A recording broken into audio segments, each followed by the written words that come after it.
축구밖에 모르는 역대급 결정이 나왔습니다. 손흥민이 광고까지 접었습니다. 게토레이 코리아가 어제 손흥민의 신규 광고 촬영을 포기한다고 공식 발표했습니다. 광고가 아니라 후연장에서 시간을 더 쓰게 하기 위해서였죠. 그런데 기록을 보면요, 이게 시작이 아닙니다. 지난해 토트넘을 떠난 것부터 이번 여름 한 지점으로 모든 선택이 이어져 있었습니다. 도대체 그가 이 여름에 뭘 걸고 있는 건지 남은 50일을 따라가 봅니다. 2026년 4월 22일 게토레이 코리아 공식 SNS에 짧은 문장이 올라왔습니다. 축구의 새로운 역사를 위해 손흥민 선수와 신규 광고 촬영을 포기했다. 대신 작년 광고를 다시 활용하기로 했다. 선수가 촬영장이 아니라 훈련장에서 더 많은 시간을 보낼 수 있도록 돕겠다. 이게 전부였습니다. 그런데 기록을 보면요, 이 발표가 이례적인 이유가 따로 있습니다. 스폰서가 먼저 나서서 새 광고를 접겠다고 말하는 경우는 거의 없거든요. 광고는 선수 수입의 큰 축이고 촬영 하루가 계약의 핵심이잖아요. 그걸 스폰서 쪽에서 선수 훈련 시간을 위해 포기한다고 공개적으로 밝혔습니다. 광고주가 광고를 줄이겠다고 선언한 거죠. 손흥민은 이 발표 직후 자신의 SNS에 답을 남겼습니다. 이번 여름이 축구 선수로서 얼마나 중요한 무대가 될지 몸과 마음으로 느끼고 있다. 단 한 줄이었습니다. 그런데 이 한 줄이 무겁게 읽히는 이유가 있습니다. 이번 여름은 2026년 북중미 월드컵이고 손흥민에게는 마지막이 될 가능성이 높은 대회입니다. 이게 왜 중요하냐면요, 광고를 한 번 접는다는 건 단순한 일정 조정이 아닙니다. 계약 조건을 다시 쓰고 수억 단위 수입을 미루는 결정입니다. 그걸 선수가 먼저 꺼낸 게 아니라 스폰서가 먼저 꺼냈다는 건 그만큼 손흥민이 훈련에 몰두하고 있다는 신호로 읽히거든요. 업계에서 보기 드문 장면입니다. 그런데 이게 단발성 결정이 아니거든요. 어제 벌어진 일처럼 보여도 이 선택은 이미 지난해 여름부터 쌓여온 흐름 위에 있었습니다. 이 결정이 어디서 시작됐는지 시간을 한번 거슬러 올라가 봅니다.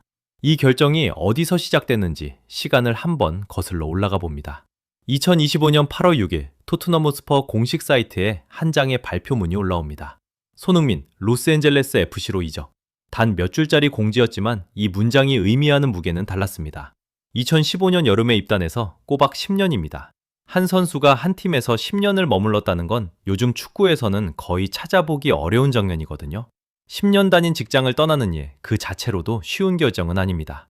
그런데 손흥민이 향한 곳은 같은 유럽도 아니었습니다. 대서양을 건너 미국, 그것도 서부 로스앤젤레스였죠. 왜 하필 지금, 왜 하필 미국이었을까요? 이적 기자회견에서 손흥민 본인이 직접 답을 내놨습니다. 지금 제게 가장 중요한 것은 월드컵입니다. 이 한 문장이 모든 걸 설명합니다. 그런데 기록을 보면요, 이게 단순한 말이 아닙니다. 2026년 월드컵은 북중미에서 열립니다. 미국, 캐나다, 멕시코 세 나라가 공동 개최하죠.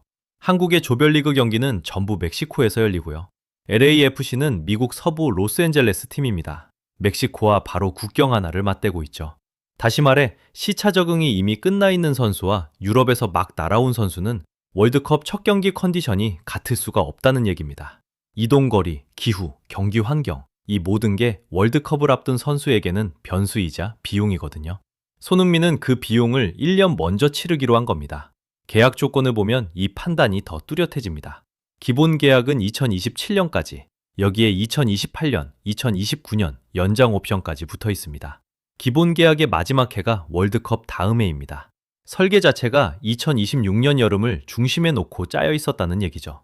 10년 동안 쌓아 올린 프리미어리그 커리어, 유럽에서의 상업적 지위, 챔피언스 리그 무대, 이걸 다 내려놓고 태평양을 건넜습니다. 돈 때문이 아니라 월드컵 때문에요.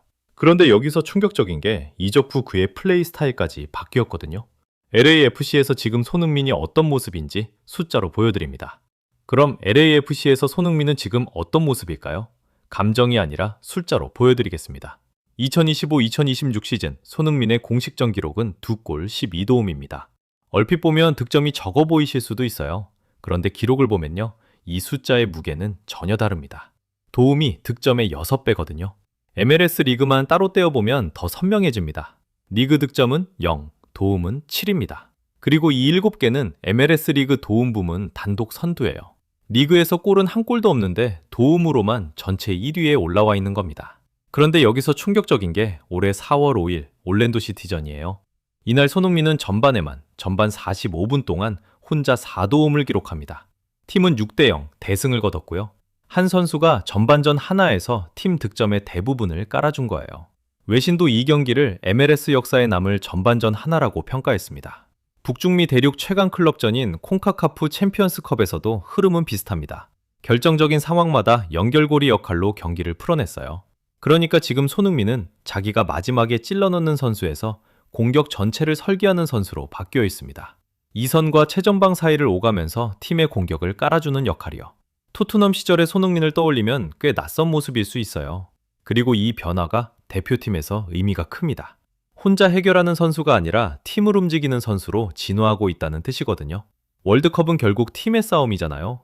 득점왕이 아니라 시스템이 된 손흥민. 이게 이번 여름 한국이 가져갈 카드입니다.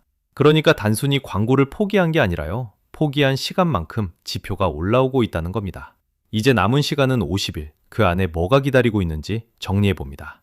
이제 남은 시간은 50일. 그 안에 뭐가 기다리고 있는지 정리해봅니다. 한국은 A조에 편성됐습니다. 같은 조에 체코, 멕시코, 남아프리카 공화국이 들어왔어요.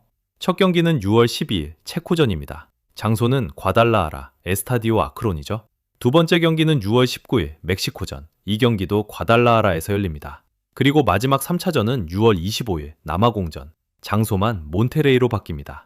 그런데 기록을 보면요. 세 경기 전부 멕시코 영토 안에서 치러집니다. 서울에서 부산 거리도 안 되는 세 도시를 오가면 되죠. 이동거리, 시차, 환경 적응, 이 세 변수에서 한국은 꽤 유리한 위치에 있습니다. 이번 대회는 48개국 체제로 치러지는 사상 첫 월드컵입니다. 기존 32개국에서 16개국이 들었어요. 조 편성도 바뀌었습니다. 12개 조, 4팀씩. 각 조 1위와 2위가 자동 진출하고 조 3위 가운데 상위 8팀도 32강에 올라갑니다. 총 32팀이 토너먼트를 밟는 구조죠. 그런데 여기서 충격적인 게 조 3위라도 승점 3점에 득실이 0이면 32강 진출 확률이 96%를 넘습니다. 승점 4점이면 사실상 안정권이에요. 다시 말해 조별리그 문턱이 한 단계 낮아졌다는 뜻입니다. 그리고 손흥민의 월드컵 통산 기록 2014 브라질에서 알제리전 1골, 2018 러시아에서 멕시코전과 독일전에 각 1골씩 2골, 2022 카타르에서는 아나골절 마스크를 쓴 채 출전해 황희찬의 포르투갈전 역전골을 도왔습니다. 통산 3골 1도움. 박지성, 안정환과 함께 한국 역대 월드컵 공동 최다 득점자입니다.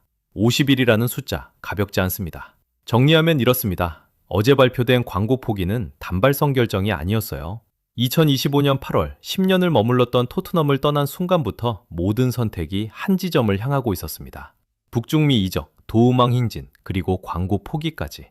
선수 커리어 전체가 이번 여름 하나에 수렴하고 있는 거죠. 진짜 프로는 쌓아온 것을 걸줄합니다. 돈도, 명성도, 시간도. 자기가 제일 아끼는 자리에 걸줄하는 사람이 결국 그 자리에 도달하거든요. 이제 남은 시간은 50일, 6월 12일 과달라하라에서 답이 나옵니다. 오늘 이야기가 마음에 남으셨다면 좋아요 한 번이 다음 분석에 힘이 됩니다. 손흥민의 여정 계속 추적해드리겠습니다. 구독하시면 놓치지 않으실 수 있습니다.